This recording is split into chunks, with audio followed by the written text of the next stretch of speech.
जोर मो प्रकल्पर नाम त्रिभुजाकार शौचालय आवश्यक पूर्ण कार्डबोर्ड अठा आलपिन वर्तमान समय जनगहली पुनस्थान मानक यथा बस स्टाण रेलवे स्टेशन स्कूल कॉलेज मानक शौचालय अत्यंत आवश्यक हो पड़ी मात्र स्थानर बा छोट जगार अभाव हम खर्च कारण कम संख्यक शौचालय निर्माण कर जहाद्वारा कि लोक मानकर भिड़ जमी रोचे नचेत लोक मैंने बाह्य परिवेश में मलमूत्र त्याग कर परिवेश प्रदूषित करते तेणु यही समस्यार समाधान पर मुझे एक उपाय चिंता करी साधारणतः शौचालय गुड़िक वर्गाकार कि आयतकार क्षेत्र होता है किंतु सेगुड़ी त्रिभुजाकार क्षेत्र कराए तेज चित्र में दर्शाइला समान स्थान अधिक शौचालय निर्माण हो पारता यह करने द्वारा आम लाभ कौन होना शौचालय आकार त्रिभुजाकार हेले कम स्थान अधिक शौचालय निर्माण हो पार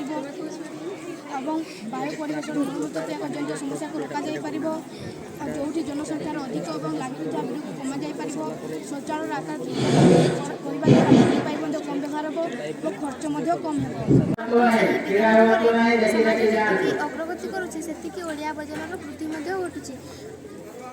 प्लास्टिक बहुल व्यवहार द्वारा परिवेश चारिपाख प्रदूषित होती तेणु मुझे समस्यार समाधान चिंता करजन को अजथार जाड़ न दे से किपर विद्युत शक्ति उत्पन्न कर प्रकल्प द्वारा देखाइबी अवजन को जाड़ा द्वारा जो तापशक्ति उत्पन्न हुए ताकू सोलार प्लेट सहायता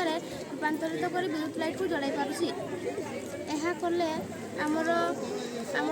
अलिया आवर्जनार परिमाण कमा जाई पारिबो एवं सहजरे आमे रही पारिबा।